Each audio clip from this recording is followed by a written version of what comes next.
I wasn't even planning to talk about this, but my group chat practically begged me to get it off my chest. So, here we are. Maybe I'll regret posting this, maybe not. It's late. I'm still mad. And honestly, venting might help. I'm Sydney, 29. I live in a tiny apartment that overlooks a row of dumpsters, with a dog who thinks every falling leaf is a threat. My boyfriend, Calvin, is 31. We've been together 2 years, just long enough to start seeing the cracks in someone you thought you really knew. Quick background. I've got a sister, Noelle, who's out living her best life 3 time zones away, and a mom who sends me daily drink water texts like it's a job. Now this whole mess started last week, but the warning signs? They were already there. Calvin had been different, not in some dramatic way, just subtle things. His phone was always face down. He swapped our goofy selfie on his lock screen for a shot of his dog. No explanation. And he kept saying work was crazy. But somehow that always meant he didn't have time for dinner or anything that required more than 45 minutes. Then I got sick. Not just a cold, like full-body chills, fever, the kind where your bones hurt. Monday night, I'm dragging myself to the kitchen to grab orange juice, and guess who texts me? Calvin. Hey, can you help me pack for my work trip tomorrow? Can't find my blue shirt? I stared at my phone like, why is this my job right now? But I said sure, because that's what you're supposed to do when you care about someone, right? Deep down, I was hoping he'd look up, see I was miserable and say, you know what? Never mind. Go lie down. But he didn't. So there I was, practically seeing double from the fever, folding his laundry while he paced around the apartment on a call. I was coughing so hard my eyes were watering. I asked if he packed his charger. He just waved me off, said he'd borrow one from the hotel. Then casually mentioned he'd be gone 3 nights now, not 2. Like I'm weird for asking. And no, thank you, by the way. Just zipped up his bag, kissed my forehead and said, you're definitely sick. Then he left. No real goodbye, just text me if you need anything. The next few days? A blur. Coughing, soup, half-reading work emails I couldn't focus on. Calvin texted a couple of times, stuff like long day or headed to dinner, no details. It felt like talking to a wall. My mom, being a literal angel, offered to send me soup. I accepted because I couldn't stay on my feet for more than 5 minutes. Then on night 3, I'm scrolling through Instagram stories because sleep is a joke, and I see I've been tagged in something. It's from this girl Kira, someone I knew in college but haven't talked to in forever. She's at a pool party downtown. I click the story just out of boredom. And there he is. Calvin. In the background. Clear as day. Shirtless, sunglasses on, drink in one hand, and a blonde girl in a bikini literally on his lap. Her arm draped around him like they've known each other forever, laughing at whatever he's saying. And he's smiling. Not his work face smile. His smile. The real one. The one I used to think was just for me. I stared at the screen. Zoomed in. Thought maybe I was imagining it. Maybe the cold meds were messing with me. But no, it was him. Same watch, same little tattoo on his side. I went back through her story.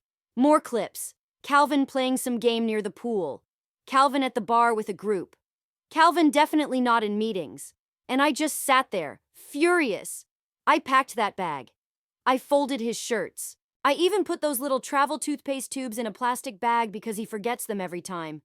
And he was never even planning to work. Just this. So I texted him. Calm. Hey, are you at a pool party? He didn't answer. Not for hours. I called, went to voicemail, twice. Then he finally replied, super busy, talk later. At that point I was shaking. I called again. This time he picked up, and I could hear it. Music, people laughing, drinks clinking. He sounded tipsy, like I'd interrupted the fun. I asked him directly, are you even on a work trip? He laughed. Not nervously, like full-on laughed. Then, like it was no big deal, he said I was just there. Predictable, comfortable, not exciting. Just background noise. Something he could come back to when the party's over. And then he said she's the one he celebrates with. And I tried to say something, anything. But he just kept talking over me. Like my voice didn't even register. He said it wasn't personal, just that some people are good for fun and some are good for stability. And apparently I'm the second kind. Then he added, almost like he was deciding mid-sentence, that he's not even sure he wants that anymore. And just like that, he hung up. I stared at my phone until the screen went black, then chucked it at the wall. Not my proudest moment. It bounced off, no cracks, just a dent in the paint. I didn't cry. I didn't even move. I just sat there, feeling hollow. My dog came over and rested his head on my lap, like he knew. And I just sat there petting him because what else was I supposed to do? I texted my sister. Forgot it was the middle of the night where she is. I didn't want to call my mom. She'd drive down with soup and hugs, and I wasn't ready to explain any of it yet. What really messes with me is how normal everything seemed, right up until it wasn't. Sure, there were little signs, but nothing you could point to and say there. That's when it all started falling apart. Just this slow, steady drip of weird behavior I kept excusing away. Because I trusted him. Because I was tired. Because I was busy being sick while he was apparently busy living a whole other life. And the worst part? I packed his bag, I folded his shirts, I literally measured out travel toothpaste because he always forgets. Meanwhile, he was off at some hotel party like we were nothing, like I was nothing. I haven't blocked him yet. I know I should. Part of me even thought about messaging that girl from the pool party, Kira, to ask if she knew. But I don't think I want the answer right now. I just don't. I keep looking at that suitcase like it's cursed. Like if I throw it out the window, maybe all this mess goes with it. Anyway, that's where I'm at. No dramatic breakdown. No big revelation. I just want to go to sleep and wake up in a life that feels normal again. I know that's not how it works, but honestly, I'm done being the afterthought. I don't know what that means yet, but I guess I'll figure it out. I don't even know why I'm posting this. Maybe to see if I'm the only one who's been this blind. Or if this is just what people do to each other now. Thanks if you made it this far. My dog's barking at the window again, so I guess that's my cue. First update. Okay, first. Thank you to everyone who commented or messaged me after the last post. I honestly wasn't sure I'd share anything else, but a few people said they wanted to know what happened. And, let's be real, writing this out feels cheaper than therapy. So, no, I didn't wake up the next morning feeling powerful and reborn. I woke up with my dog's butt in my face and a text from my mom that just said, "Vitamin C helps." Then I opened my email.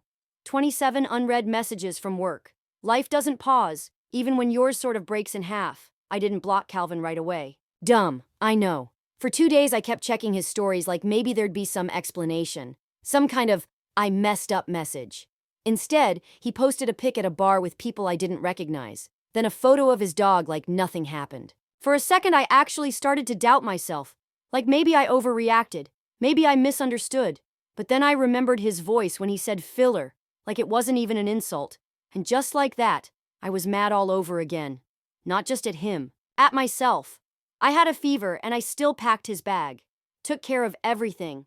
Played the supportive partner while he was off being the main character somewhere else. The weirdest part is how normal everything else stayed. I still had to walk the dog. Still had to text my sister back about her new apartment like my own life wasn't on fire. I finally told my mom and of course she said, "Maybe this is a sign to focus on yourself for a while." Classic mom advice. Not wrong. But not super helpful when his stuff is still all over your apartment. Then came the turning point. I was lying in bed, doom scrolling, eating dry cereal because I was out of milk again. Calvin posted a throwback pic of us from last summer. Caption? Good times. Excuse me? Are we doing nostalgia now? That's when I realized his stuff was still here. His sneakers, his old hoodie, his dumb collection of half-broken earbuds. I texted my best friend Brianna, who lives for drama, and she instantly replied, "Get rid of it. All of it. Don't let him back in like nothing happened." So I did. Started with the sneakers, then the hoodie. Almost kept it, because it's really soft. But then I remembered him laughing at me on the phone and tossed it in too. 3 garbage bags later, I called a rideshare, dumped the bags outside his building, and texted him, "Your stuff's out front. Come get it. Don't come here again." Then I blocked him. Everywhere. Phone, socials, even Venmo, because I couldn't deal with another, "Can you send me $4 for coffee?" And for a minute, I thought that was it. Done. Over. But of course, with Calvin, nothing's ever just done. I was at work trying to focus, half listening to a spreadsheet, when the front desk pings me. "Someone's here to see you." I already knew who it was before they even said the name. Calvin, standing in the lobby holding one of those garbage bags like some kind of sad clown. I don't know if he expected me to feel embarrassed or sorry, but I walked out, arms crossed, looked him straight in the face and said, "You need to leave." That's when he starts. Says I'm overreacting. Says I'm making a scene. Says no one else would even take him in after what I did. Which, I mean, the irony is wild because I wasn't the one lying to anyone. He tries to follow me back inside, but I plant my hand on his chest and push him back. Gently, but firmly. Just enough to say, no. He grabs my wrist. Not gently. For 1 second, everything in me just snapped. I pulled my arm back and said, loud and clear, "Don't touch me." Security was already on the way. The guard stepped in, calm but firm. "Sir, you need to leave." Calvin finally let go, dropped the bag, but not without kicking it hard into the door. Half his stuff spilled out across the floor. One sneaker actually bounced down the hallway. And yeah, everyone saw. I felt all their eyes. But I just picked up the mess, walked it to the trash room, and dumped it. The rest of the day? Total blur. Couldn't concentrate. My wrist was red where he grabbed it. I kept thinking, should I have yelled? Done more? But all I really wanted was peace. When I got home, there was a note stuck to my door. His handwriting. A mess of crossed-out sentences, weird apologies, and at one point he literally called me a cold-hearted snake.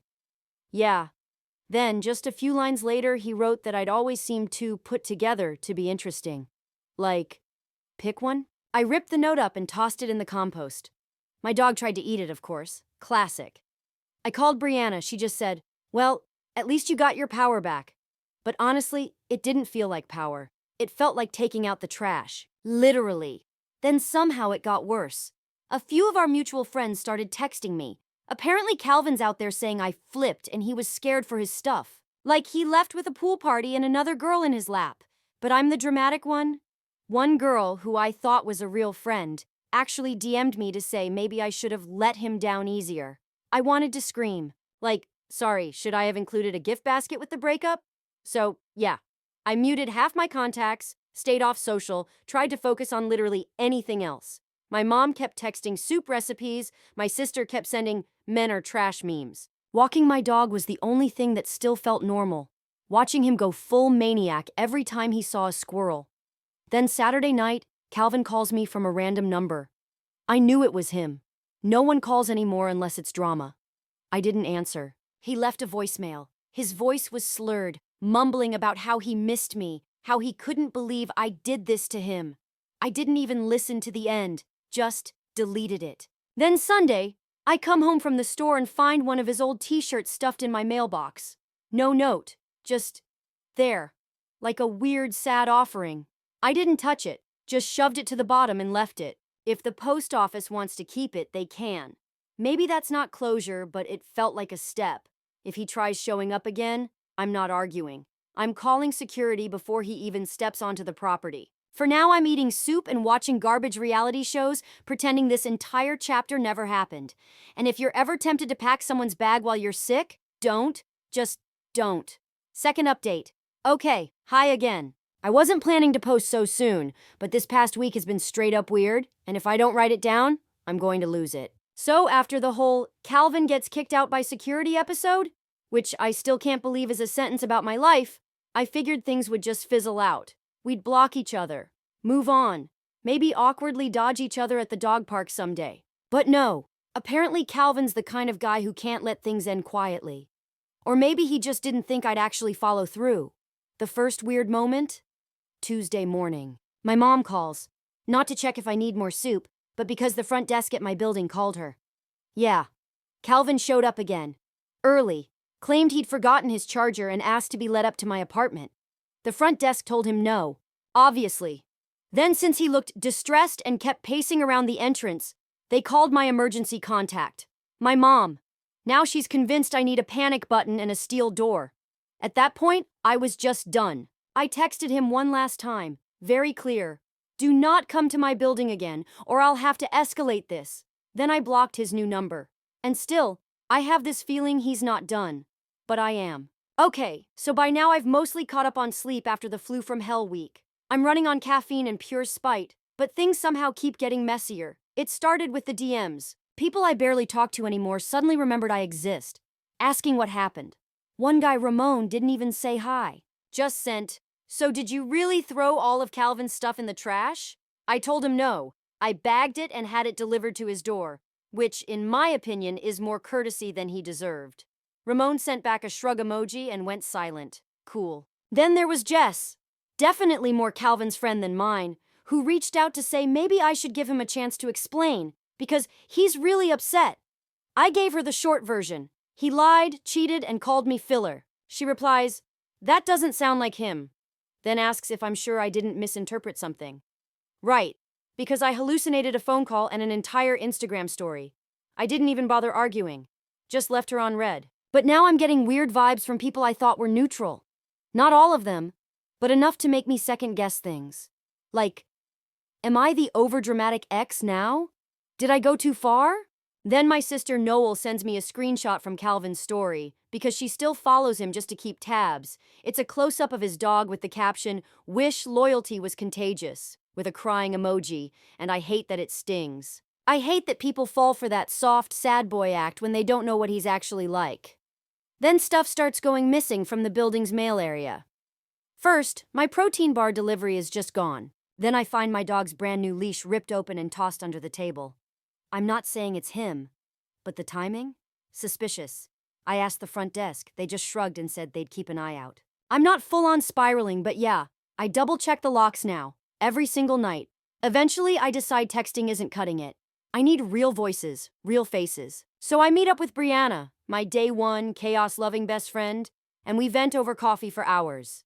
She tells me I did the right thing, that when things fall apart, people pick sides, and usually it's the loudest one who wins. Then she says, if they want Calvin's side so badly they can date him themselves. I laughed. Actually laughed. First time in days, but the tension wasn't gone. Next day, I see him. Calvin, standing half a block from my building, staring at his phone like he's waiting for someone. I took the long way around, circled back, didn't go in until he left. Then I texted my landlord to ask, what are my options if someone won't stop coming around? He said if it keeps happening, they'll issue a formal warning and possibly involve the police if it escalates. Not ideal, but it's something. And then it did escalate. Saturday night, I'm on the couch watching some ridiculous baking show, and my dog starts barking like he's in full guard mode. I check the peephole, and there's Calvin, banging on my door, loud enough to wake the neighbors. He's slurring his words, and even through the door, I can smell alcohol. I yell at him to leave. He keeps going, says he just wants to talk. I say, go home, you're not coming in. He starts crying, then yelling, then throws his bag at my door. Something crashes. I wait until I'm sure he's gone. Open the door. My flower pot's shattered. Dirt everywhere. At that point, I'm done being nice. I call building management, file a report. They said they'd send a formal warning first thing Monday. The next morning, my neighbor, sweet older lady who always gives my dog treats, pulls me aside. She tells me she heard everything. If I need a witness, she's got me. I thanked her, apologized for the mess. She just nodded and said, men are exhausting. Honestly, amen. But if you thought that was the end, surprise. I get a call, on a Sunday, from work. Apparently Calvin reached out to my old boss, asked if I'd been acting strange lately, if he should be worried about my mental health. I don't even know how he got that number. So now I'm stuck explaining to people that no, I'm not unraveling. I'm just trying to live my life while my ex does his best soap opera impression. At this point, the fallout is hitting every part of my life. Friends gossiping, Calvin lurking, my mom calling twice a day in full anxiety mode, my dog barking at every hallway noise like he's training for security duty. I even considered moving. But honestly, why should I be the one to leave? So for now, I'm staying put, keeping my boundaries like iron. The last time Calvin DM'd me from a spam account, blocked. Didn't even open it. I told my friends, if they want to hang out with him, that's their choice. But I won't be there. I told my mom, if she wants to help, cookies work better than panic articles. And for the first time, I actually stood up to my landlord when he tried to lecture me about noise complaints. I told him, I'm not the problem here. If you want good tenants, maybe keep out the ones who smash things at 2 a.m. He didn't say much. But the next day, someone came to clean up the hallway. So yeah, fallout feels like the right word. It's not neat. It's not empowering. It's messy. And I'm tired. But I'm also learning that peace doesn't always come from the outside. Sometimes you have to make it yourself. Even if no one else gets it. This might not be the kind of ending people expect, but it's where I'm at. And if anyone has tips for dealing with persistent exes that don't involve moving to another country, I'm all ears. Otherwise, I'll be here, blocking, breathing, moving forward, and hopefully not updating again. Final update. Okay, real talk. This wasn't even something I planned to post. I thought the whole saga had finally wound down, and who wants to admit that their life is still messy months later? But clearly, I'm the main character in a drama I didn't audition for, so here we are. This is for everyone who's asked if Calvin finally left me alone, or for anyone who's ever had an ex show up like a pop-up ad you can't close. It's been 4 months since the whole suitcase packing while sick thing. The filler not main event phone call. The trash bags, the notes, the hallway drama. Life since then hasn't been good or bad. It's just been different. I ended up moving. Not because of him directly, but because the rent at my old place went up, and my landlord got weird after the whole flower pot incident. I'm only a few blocks away, but my new place feels better. Smaller, but quieter. The window's open. My dog's happier. More sunspots to nap in. I got a new couch, one of those assemble-it-yourself nightmares that takes 2 hours and 3 meltdowns. My mom still calls, but it's mellowed into, "What did you eat today?" instead of, "Is your ex lurking outside?" She even mailed me a box of those vitamin gummies she swears fix everything. Noel came to visit, brought overpriced coffee and 5 hot takes about how breakups are good for emotional growth. She's not wrong, but she also tends to fly in, drop wisdom, and fly out before the dust settles. So yeah, I thought I was finally in the clear. Then last Saturday, I came back from walking the dog, arms full of groceries. The neighbor's kid, who's terrified of dogs but keeps trying to pet mine, tells me there's a man crying outside my door. I actually laughed. No way, right? But I turned the corner, and there he is, Calvin, sitting on the hallway floor, knees up, head in his hands. He looked rough, not just, "I've been crying" rough. I mean, I haven't slept in days and maybe haven't showered kind of rough. He had a bag with him, one of those ugly canvas ones he used to mock. Guess he ran out of options. I stood there for a second, trying to decide if I should just turn around and go back outside. But the kid was watching. My dog was barking. So I walked up, dropped the groceries a little too hard just inside my door, and asked, "What are you doing here?" Not angry, not emotional, just tired. He started talking fast, said he was sorry, said everything got out of control, said he missed me, that the other girl didn't mean anything, that I was the only one who really understood him. And yeah, there were actual tears, and for a second I almost felt something. But mostly, I was annoyed that he brought this here, again. After everything, I told him he needed to leave, that this wasn't his home anymore. He said he had nowhere else to go, that his friends were tired of his mess, his words, that he didn't know who to talk to. He stood up, wobbly, and reached out, put his hand on my arm, desperate, not gentle. I pulled away hard. My grocery bag tipped over, oranges went flying, my dog lost his mind. Calvin got louder, said I was the only person who ever made him feel okay. Said he's lost without me. I stepped back. He followed, grabbed my wrist, and that's when I snapped. I yanked my arm away and shoved him off me, probably harder than I meant to. I told him to leave. He just stood there. So I said it again, louder. "Go!" Doors started opening. Neighbors peeked out. He asked if he could just come inside for 5 minutes. I said no. He begged. Said he wasn't leaving unless we talked. I told him if he didn't walk away right then, I was calling building security again. And this time, I wouldn't be polite about it. He looked at me for a long second, like he was trying to decide if I meant it. Then he said, "Just one more chance. Please?" I said, "Absolutely not." He didn't like that. Started yelling. Said I ruined his life. And I was done. Just done. I told him, "You ruined your own life. And if you take one more step toward me, I'm calling the police." He actually tried to push past me, tried to step inside, so I stepped forward and slapped him. Not my proudest moment, but it stopped him. He blinked, stunned, then finally picked up his bag, muttered something under his breath, and walked away. I stood there, my dog barking behind me, neighbors whispering, the neighbor kid's mom giving me a look like, "You want me to call someone?" I shook my head, thanked her, then picked up my groceries and what was left of my pride. I called my mom, told her everything. She said she was proud of me for standing my ground, offered to come stay the night. I told her I was fine. Noel FaceTimed later and said, "Next time aim for the throat." She's kidding. I think. The next morning, I found a note slid under my door. One word, "Sorry." No explanation, no name. I didn't respond, Didn't unblock him, didn't do anything. I dropped the note in the trash, alongside broken eggshells and orange peels. Fallout's not over. Word is, Calvin was sleeping in his car for a few nights. Someone said he tried to stay at Ramon's, but Ramon told him to get lost. One of the mutuals texted to say Calvin's been telling people I attacked him. Honestly, I don't care anymore. Let them gossip. Let them pick sides. I know the truth. And so do the people who matter.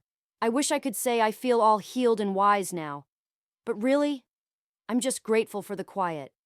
I don't know what comes next. But if you've stuck with me through all this, thank you. And if your ex ever shows up crying at your door, remember, you don't owe them anything. That's it. Maybe I'll update again if something wild happens. But honestly, I'm hoping for a long, uneventful stretch of nothing but peace. And honestly, that sounds pretty perfect.